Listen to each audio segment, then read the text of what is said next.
Welcome to the Blogger Genius Podcast, brought to you by MiloTree.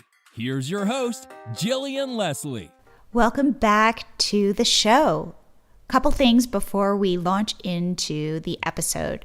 First, I want to say I am loving doing this podcast.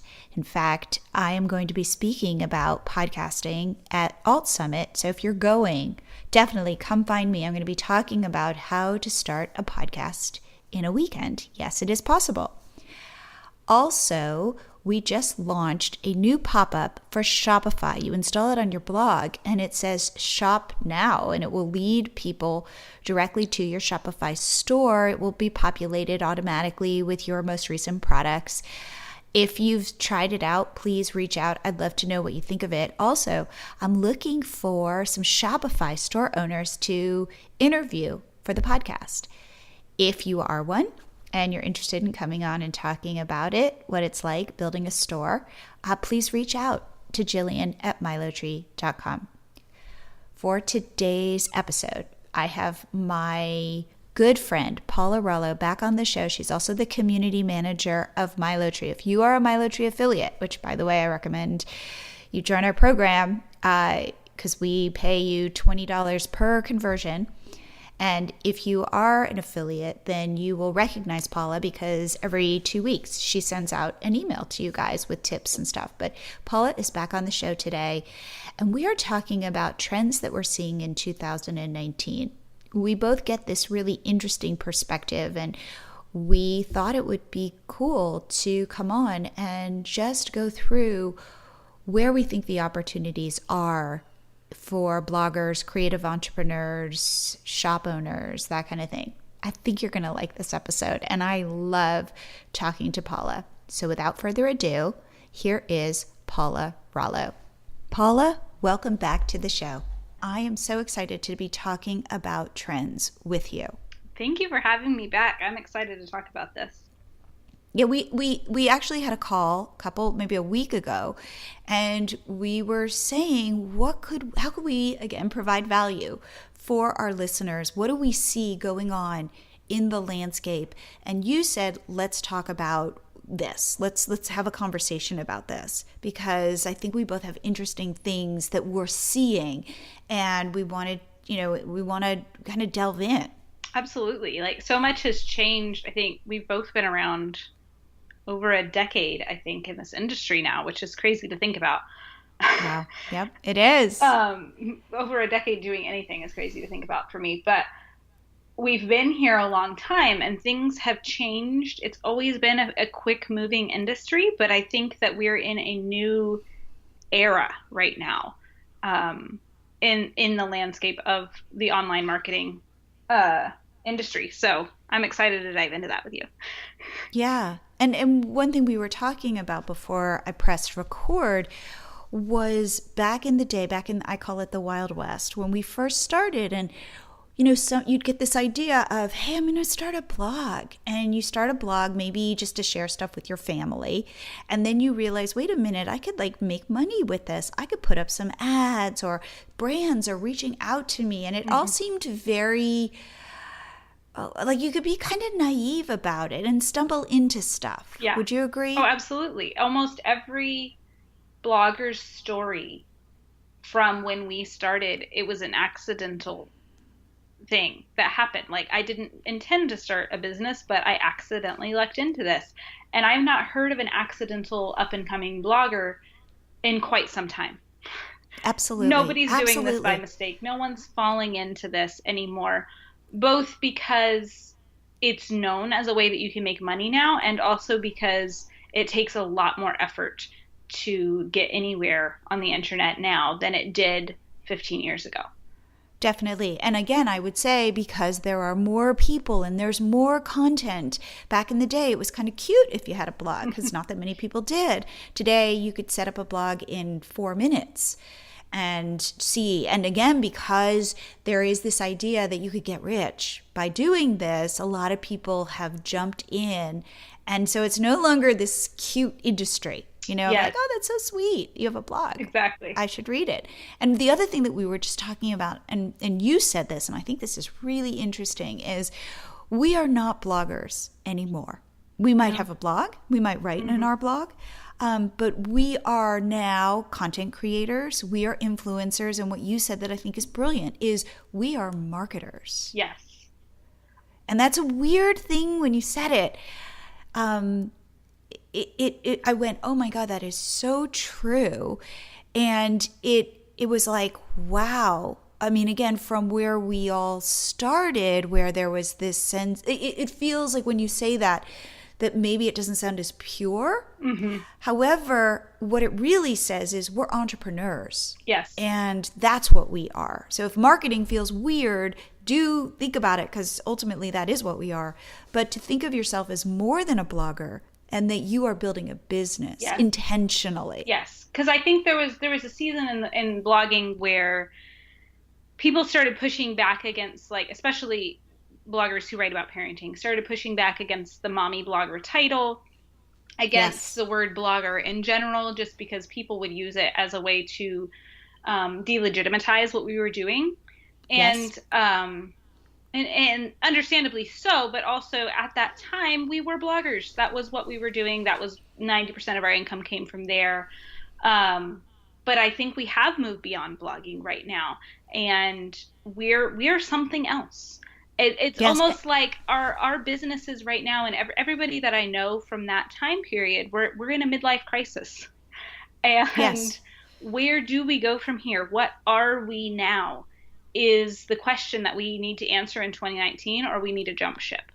And I would much rather we answer it together and figure out where our industry is going as a whole, because if we can understand where our industry is going, we can see where we fit into that. And I think that you have a lot of insight into large scale industry things, because you've studied business both from a professional education standpoint, but also experientially. You are an entrepreneur, you have multiple successful businesses. And so I think that you have a lot to teach us about how to make it through this business midlife crisis and get from self-identifying as a blogger to now I need to be so much more than that, but how do I even choose the path in front of me?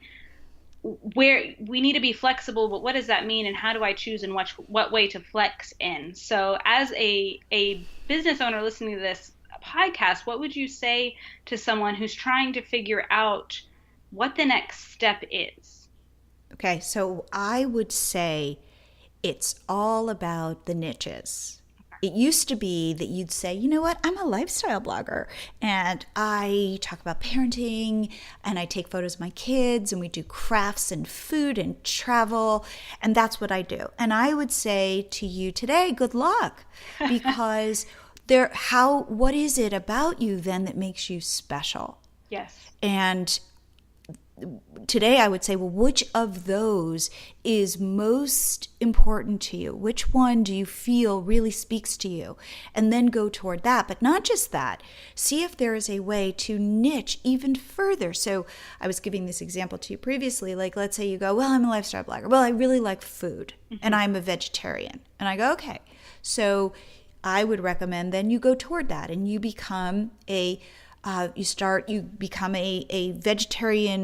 food blogger. But not just that, you figure out a way to make yourself stand out from all the other ones. So maybe you're vegan, or maybe you create great meals for kids that are vegan. Right. And that's your niche. And you want to go toward that. But the second thing you want to be thinking about is, what problem can I solve for my audience, for my avatar? So your avatar is that ideal customer.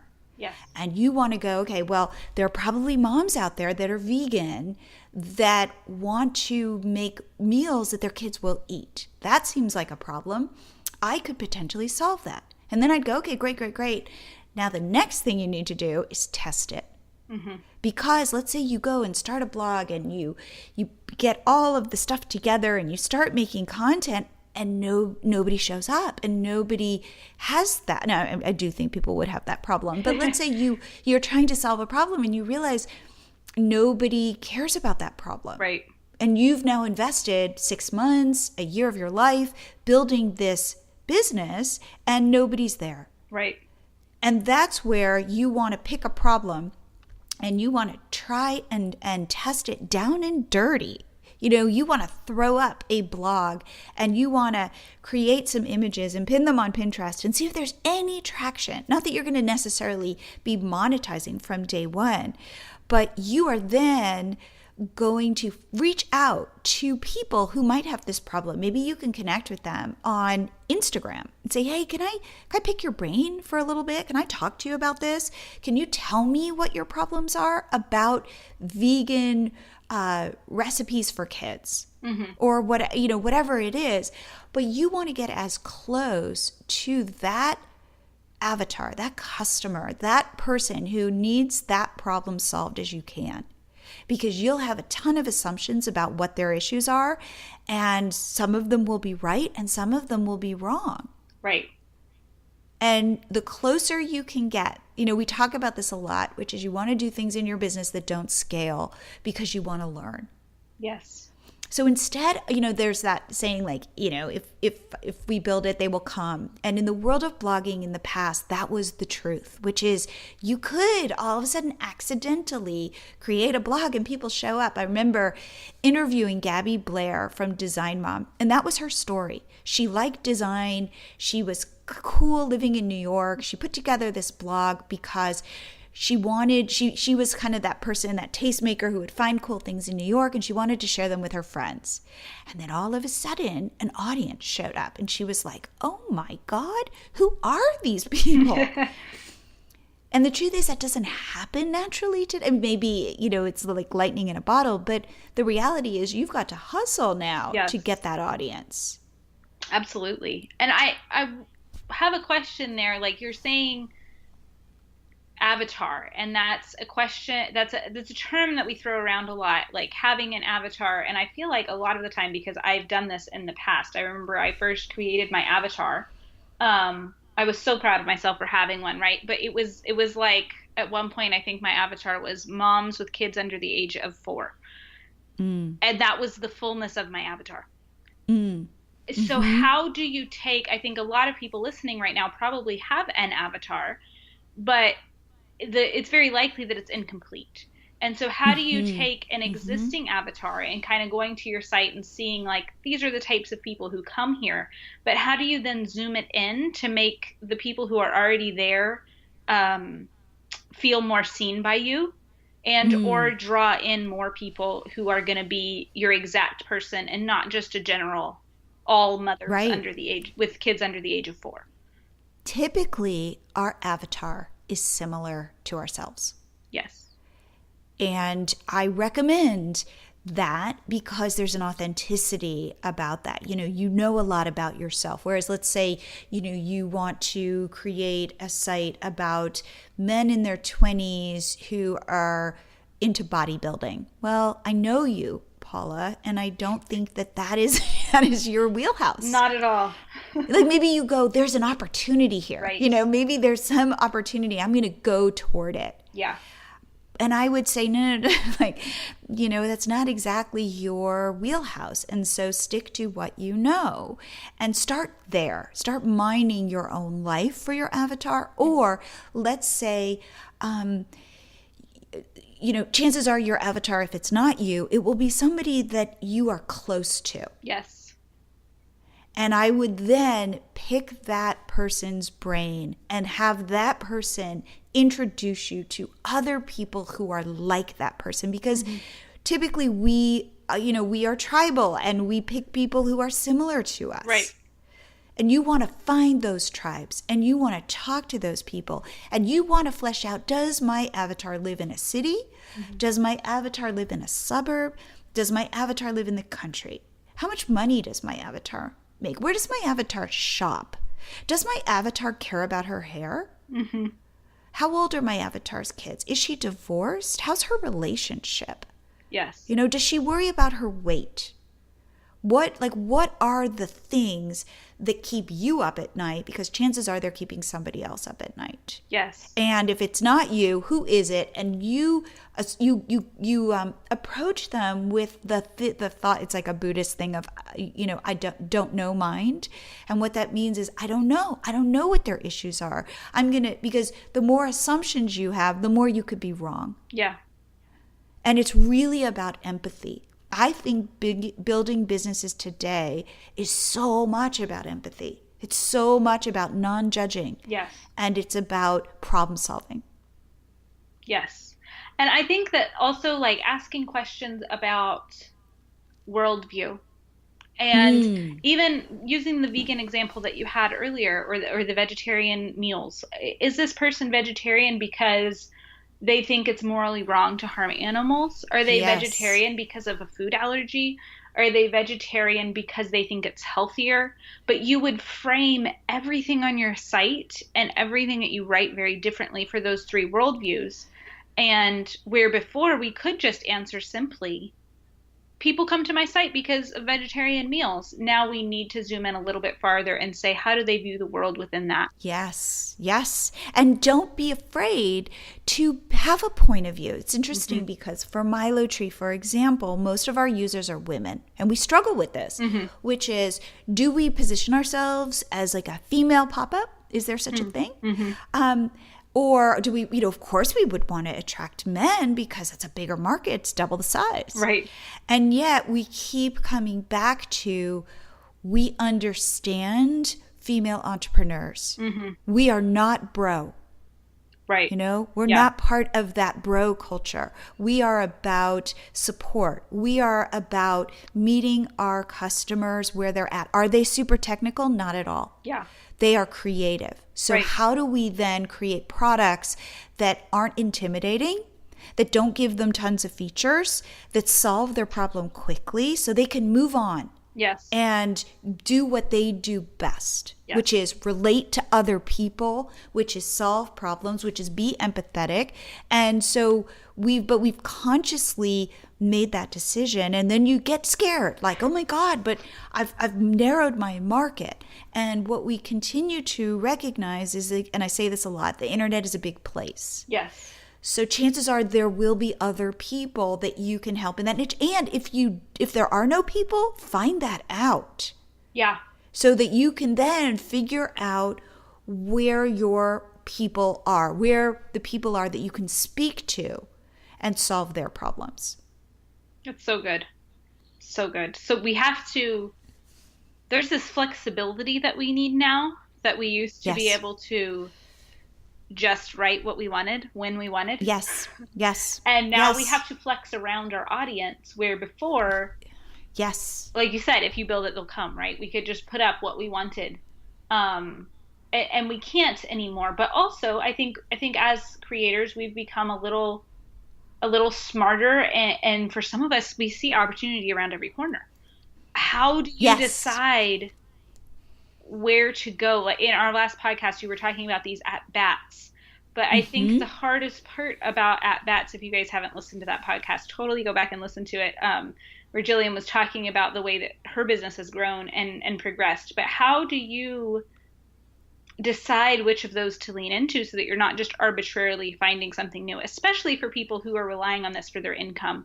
We can't necessarily try something that's going to fail 1,000 times in a row. We need a success. How do you pick? Okay, so one thing that I do is I look at any past successes. Any place where I see a little bit of traction. So I coach these two women. They have a party supply store called Via Blossom. And what they did, which was really smart, was they took party supplies and they put them in a box. So that now as a mom, and they throw, it's party supplies for girl birthday parties, beautiful party supplies. So they're like, okay, let's try this. Let's do an experiment.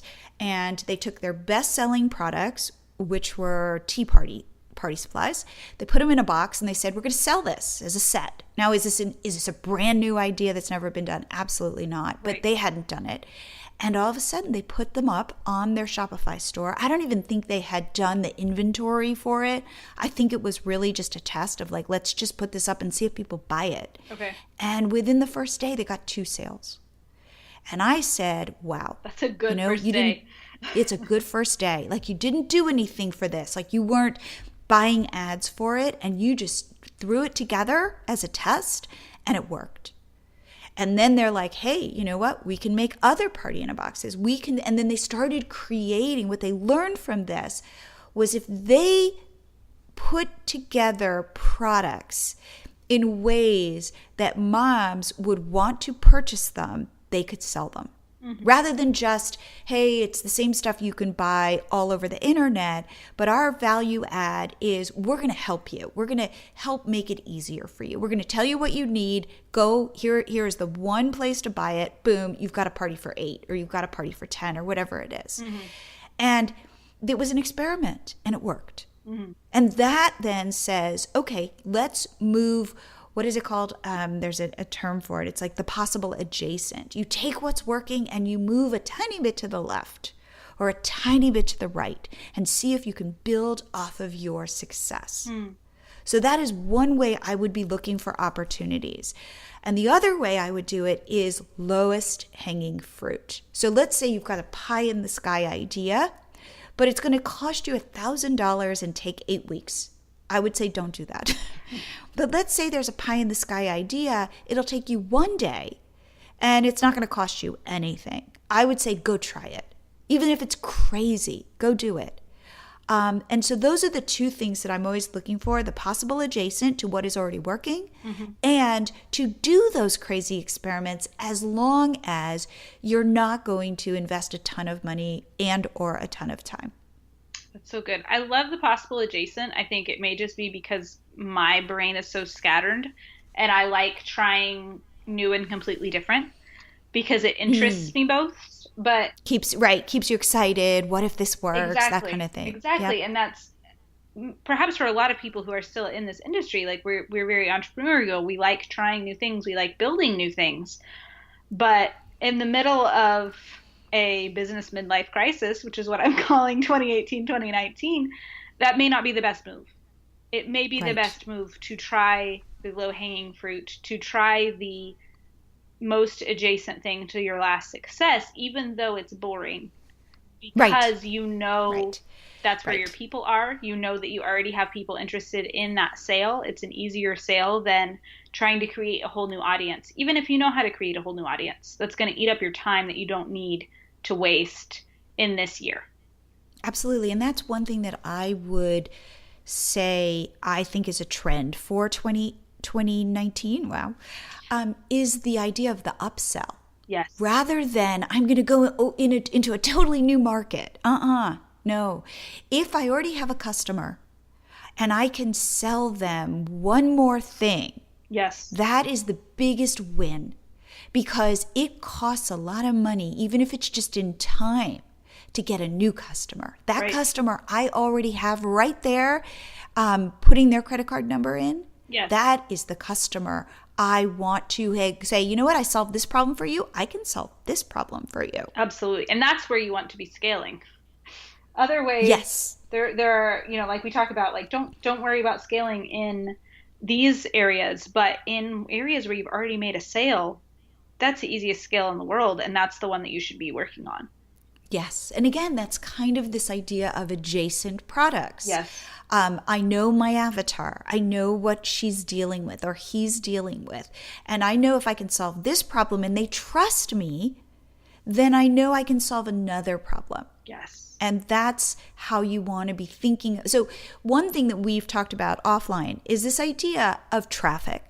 Traffic is harder to come by today than it was back in the day. Back in the day, there weren't that many blogs and there weren't that many websites and there weren't that many smart people with lots of intention trying to figure out how to get you to put your credit card in. Right.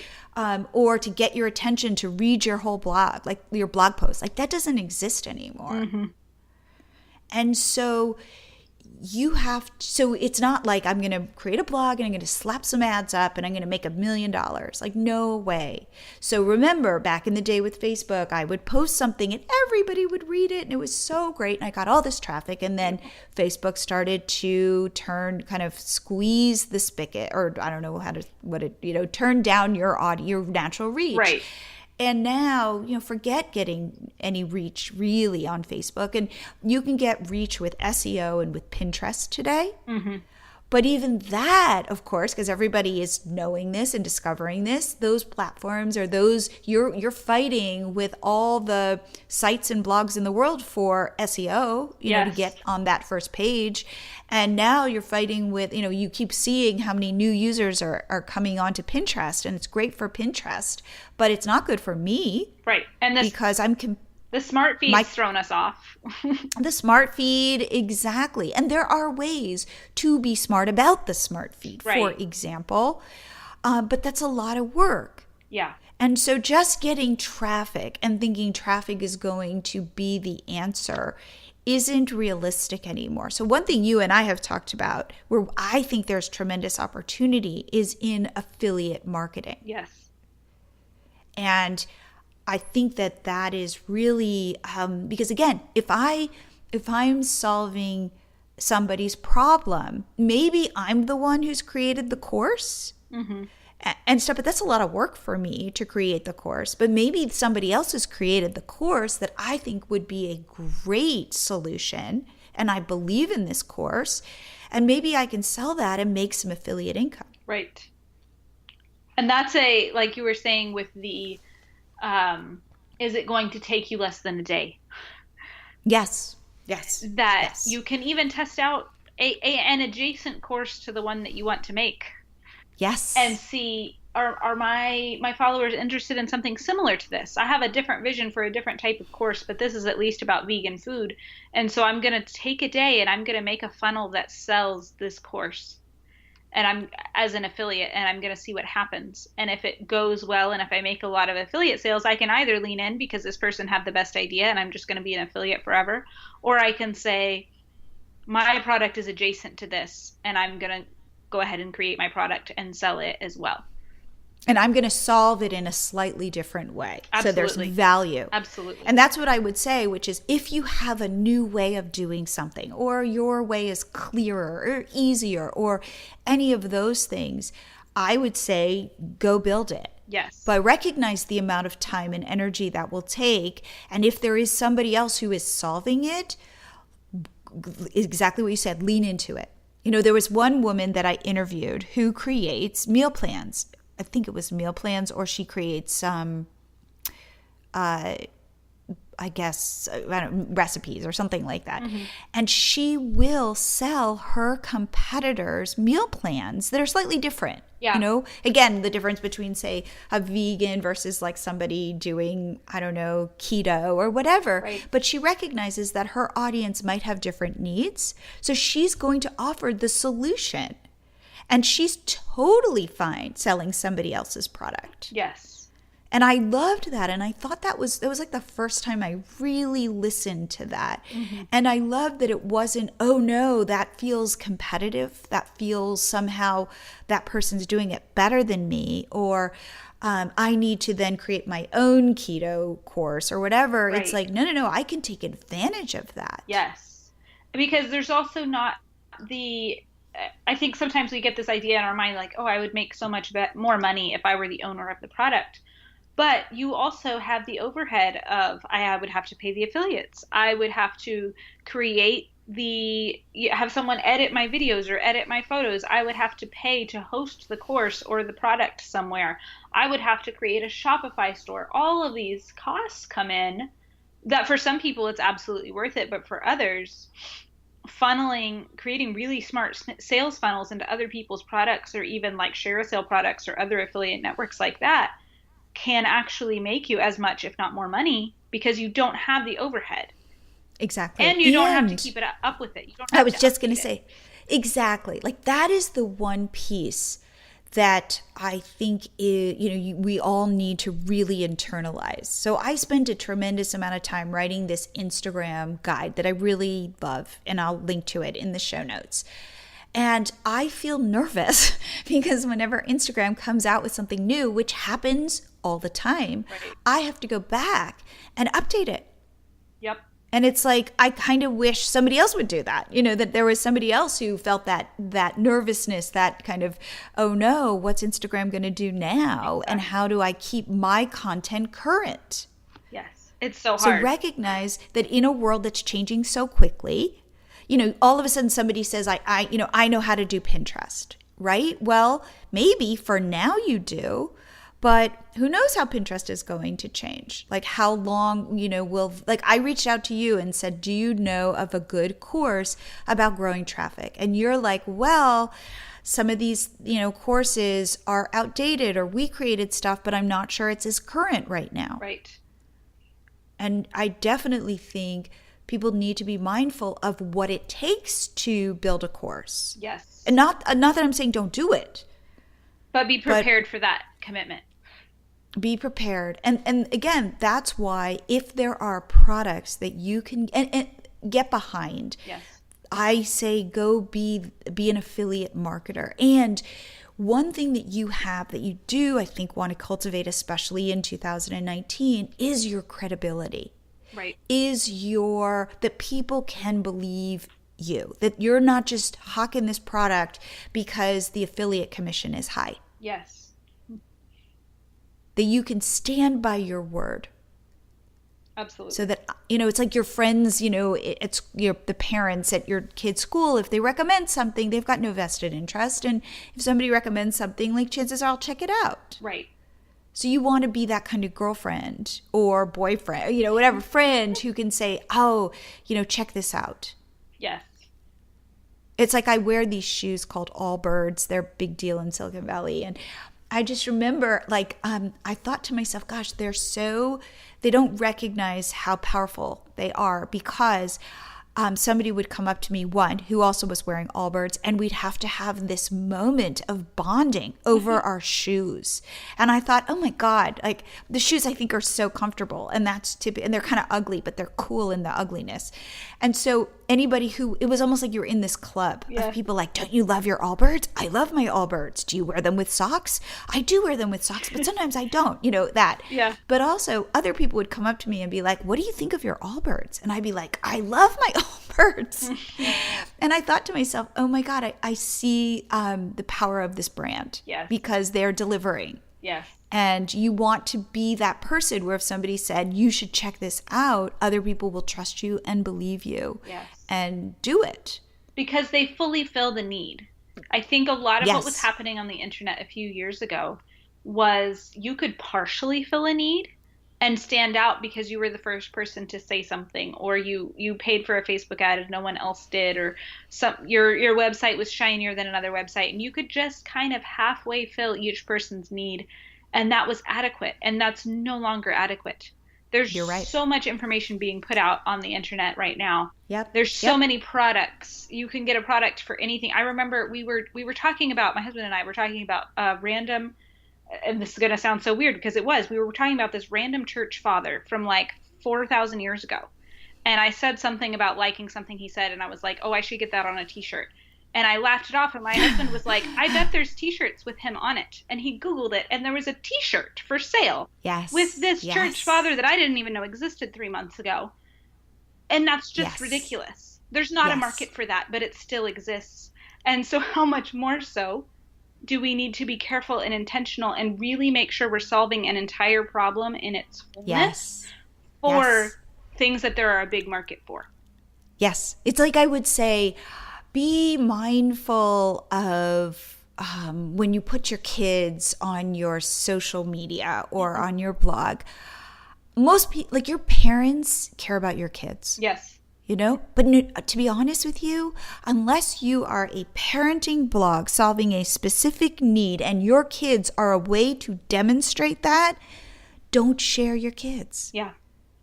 because to other parents, it's kind of boring. Yes. You know?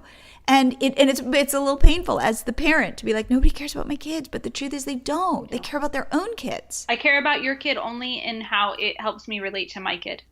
That's exactly.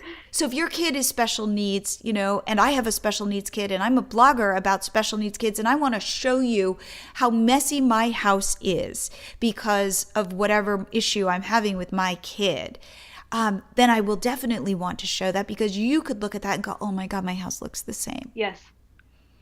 But if I want to show you just here's a look at my family, yay, nobody cares. Right. And that's such a weird, but they used to.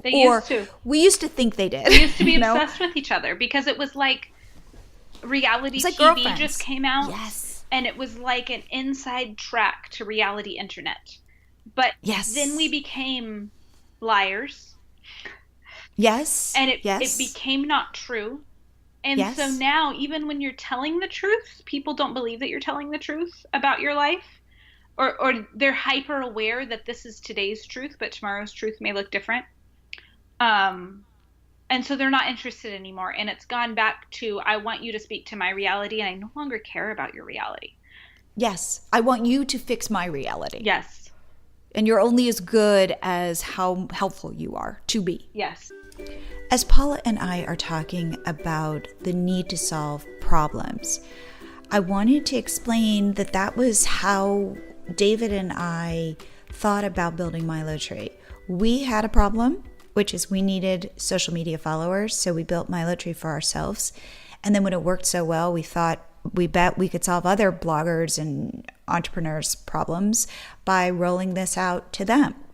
And the way that we thought about it from the beginning was to make this the easiest, most attractive, cost-effective solution out there that you could install on your site in 2 minutes. And you could grow your social media followers, you could grow your email list, now you can grow your Shopify sales. But that was really the mindset that we had, and the mindset we continue to have as we try to learn from what you guys want and to make it useful. I invite you to head to MiloTree.com, sign up for an account. You get your first 30 days free so you can check it out with no risk. And then it's just $9 a month after that. But again, take some of the load off. Let MiloTree do some heavy lifting for you. And now, back to the show. I just want to lean into this concept of solving a problem, solving it in its wholeness, and I hear you saying like niching down and leaning into that. So how do you discover? I think a lot of people are in this position where we have sites that are very broad. Yep. And maybe we've niched down our avatar and our minds a little bit now with some of the questions you presented. But how do we pick a problem and make sure we solve it entirely and know that we can speak to every aspect of a problem to solve for someone in a product? Ooh, okay, so I like that. And one easy thing you can do, let's say you're this lifestyle blogger or you're this parenting blogger, go look at your Instagram and see which posts do the best. Yes. People are, they love your crafts. Mm-hmm. Or they love your parenting advice, or they love your wellness stuff, that kind of thing. And so you go, ooh, this is interesting. This is somehow connecting with my audience. Right. And then again, I would start building around that and seeing what the reaction is. Okay. And then I would be welcoming people to talk to you. Even if you need to offer them a Starbucks gift card. You want to get intimate with your visitors, with your customers. You want to really, again, know everything about them because that's how you start to learn what their problems are. So, for example, I offer coaching, right? Yes. And I set the price relatively reasonably, and I want people to reach out to me, and I love to help them. Mm-hmm. But the people, and a lot of times what happens is somebody will reach out to me and I talk to them, and I talk to them once. And what I always say is this, which is, I don't want to be a coach, mm-hmm. but I want to hear the problems people are having in their businesses. So if anybody out there wants to set up a call with me, please do. Mm-hmm. And And then what I say at the end is, would you feel ready? Reach out to me and we'll set up another call. I don't want to do a weekly thing necessarily, because that's not the direction I want to move my business, but I want to hear what people are struggling with. Right. Because it informs the products we build. It informs the podcasts I want to make and create. It informs the newsletters I want to write, because I want to speak to that. So somebody reaches out to me and says,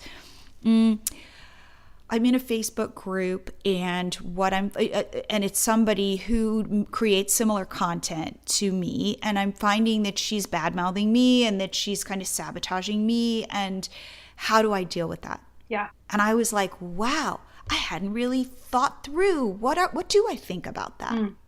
And by her reaching out to me, I was able to turn that into a newsletter of like, what would I do? What would I say about this? And I was able to write back to her in a really intentional way to say, well, here's how I would think about it. And my advice was, the internet's a big place. And yes, this is happening in a Facebook group and it feels like high school. And your job is to recognize that chances are these people who are reading this don't care anywhere near as much as you care about this. Think about when people are gossiping and you're like, what, you hear it and ooh, in the moment, and then you don't care anymore. And what my final advice was, if in fact she's doing something where she's stealing, she might be borrowing your ideas and that gets tricky, but if she's actually stealing stuff, I would reach out to her. But I wouldn't be reaching out to her based on how it's going, and I would try to be as non-reactive as possible. But what I would do is I would get close to my customers. I would really dial in what I'm trying to do, and I would get hyper aware of the problem I'm solving so that this person can kind of fall into the background. Yes. Because there's room for both of you. That's so good. And this feels crappy, and I get that, and you might just have to ride it through, but you will be stronger on the other side. Such good advice. Now, in fact, I love that she reached out with this question, because it made me really think about it, and it then helped me create content, because I know if she's struggling with this, other people are struggling with this, and I've struggled with this. Yeah. And I really love, and one last thing I wanted to share is, you have to recognize, it's kind of like how the Russians, affected our election, right? Okay. There are some really, again, that might not be the best example, but my point is there are some really smart people in the world who can do incredible things. And so you are you're not necessarily competing against the Russians, but you're competing against the best marketers or the best, people who have figured out both how to, I would say, kind of white hat and black hat. Let's say Instagram. Black hat means not doing stuff that is kosher. Right. But there are people out there who, people who are let's say, buying followers and figuring out how to work the system to their benefit. Yes. And therefore, you're now, back in the day when we started, people weren't as smart. They weren't. Right. Today, they're smarter. Yes. So you've got to figure out what your special sauce is, how you can compete in this marketplace, because there will be somebody who will always be better at Instagram than you. Yes. And so, yes, you need to learn what are best practices. What are people doing to have success? And I don't recommend doing anything black hat, like buying followers and things. There will always be people who do that stuff. Yeah. But I do feel like if you're in this for the long haul, play nice, be honest, that kind of thing. But even brands. In the beginning, brands, you're this blogger, you're putting content out. Brands would be looking, come reach out to you and say, hey, will you work with me? And you'd be like, whoa, this is so cool. And today, working with brands is a much harder thing because brands have gotten smarter. Yes. And brands now don't just believe your follower count. They're looking to see what your engagement is. And they're looking to see that, it used to be, well, I'll share it here and they want it here and then here and here. They just want, let's say, Instagram, or they don't even want a blog post. They know you're good at this. They know you have an audience. They want what you're good at. And not only that, but recently, brands have come back to me with we want your metrics in such a granular way because brands have gotten smarter. Yes. And so again, because people know more, because things are possible today that weren't possible, back, 5 years ago, much more is going to be demanded of you. And just know that you're competing in a much smarter, more sophisticated marketplace. Which is scary, but also good. If we keep up and we are smart and we are savvy, this will play to our advantage. Because Absolutely. that means that the people who have been doing this black hat stuff all this time, that's not working anymore. Right. Well, the way brands, that it used to. Exactly. So in the beginning with Instagram, it was like brands would be, reaching out to people who had 100,000 followers, and they didn't care. They weren't sophisticated enough to know, well, where did you get those followers? Right. And now they are, and now they're asking for a lot of that information. So just be mindful of that you want to create authentic engagements on your social media channels.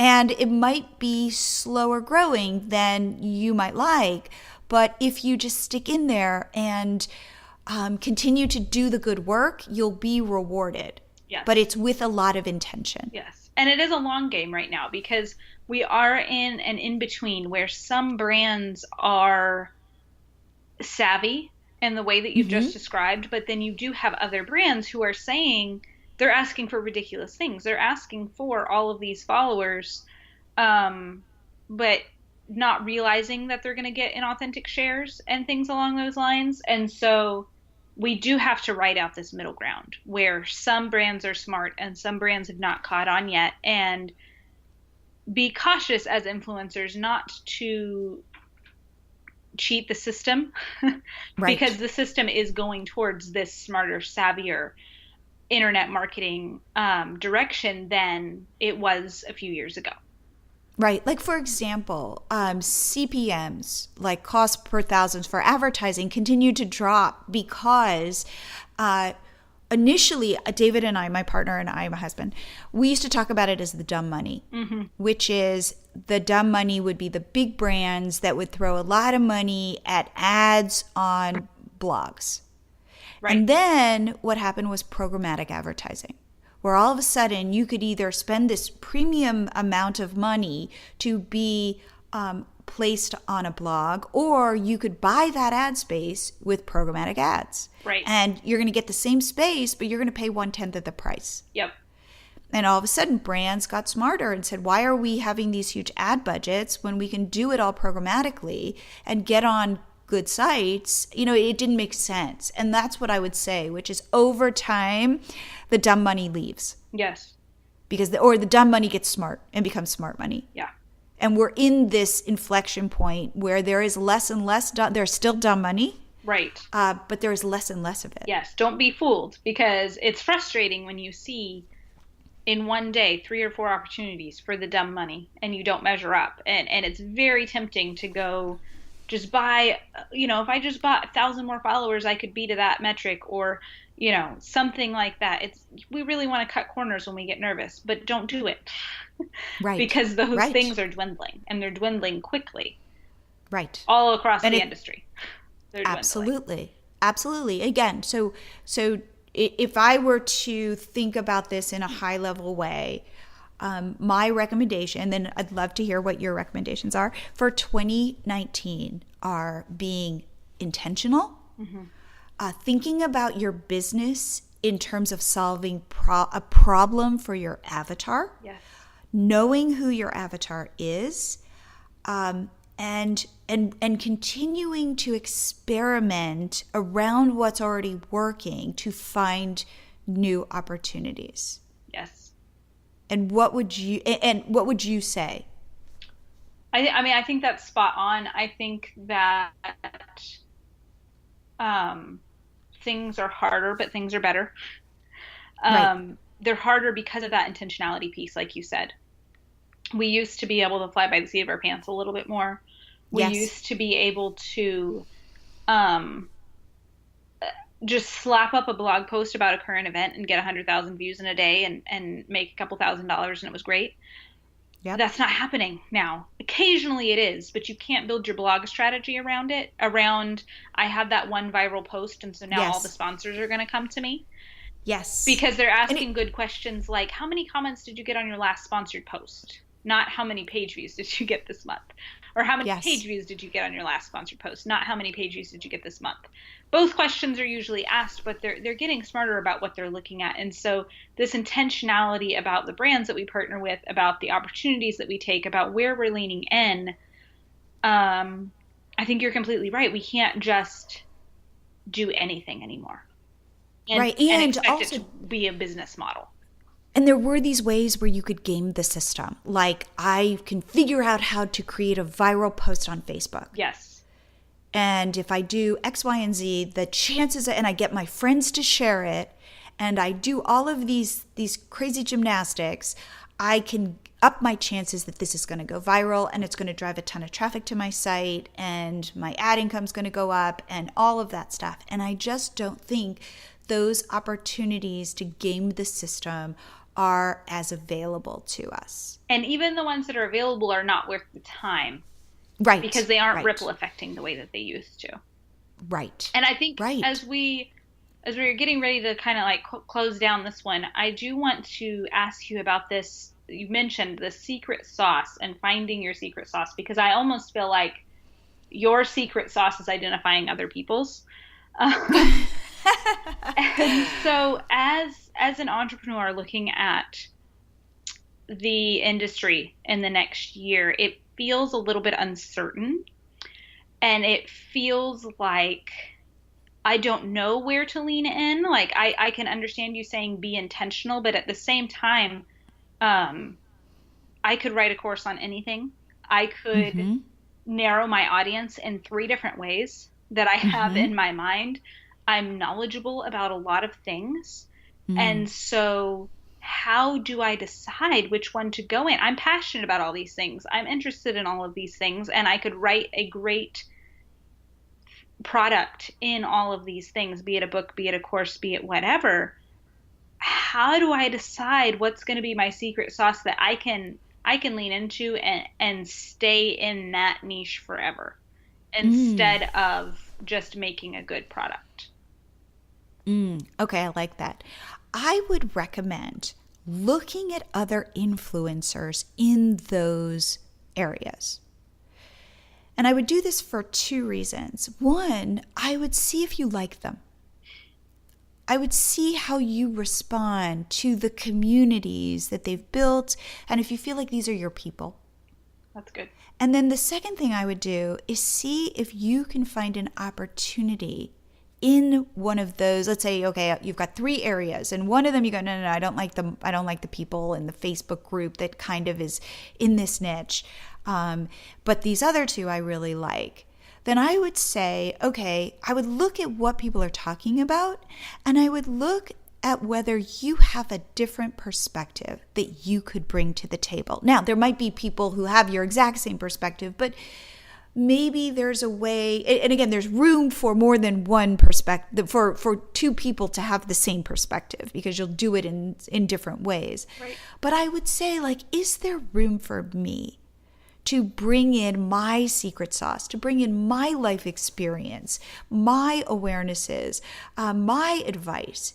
And do I think that I could add to this niche in a special way? Yeah.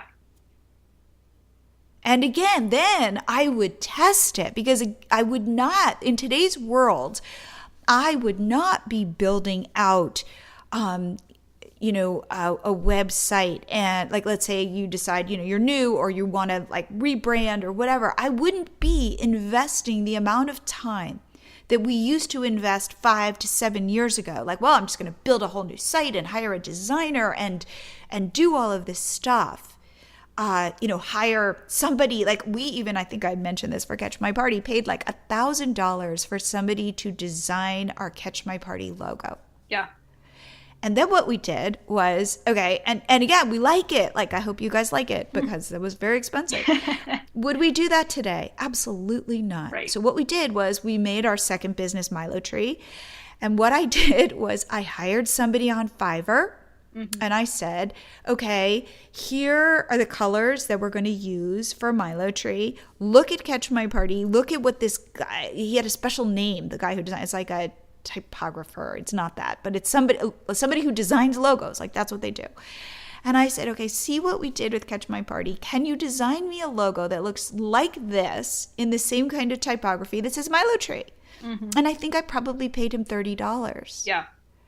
And there's my logo. Now, is it the best logo? No. If I had all the money in the world, I probably would hire somebody to create a whole new logo for MiloTree. Sure. But is it good enough? It's Yeah. probably good enough. So Right. those are the things where back in the day, we were like, well, it's going to cost us $1,000 to create a logo. Let's do that. You know, that seems somehow like a smart idea.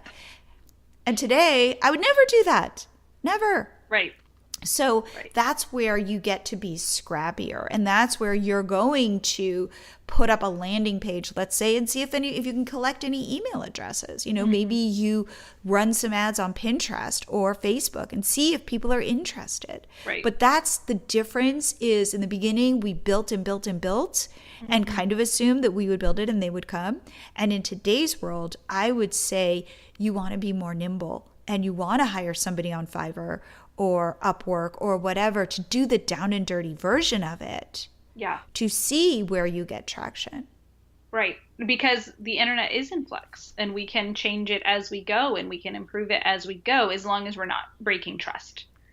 Absolutely. And I love this quote, and I think I might have mentioned it previously, which is if you ship a product, which really just means in the internet, you launch your blog or you launch your Shopify store or whatever it is, if you are not a little bit embarrassed, you have shipped it or launched it too late. Yes.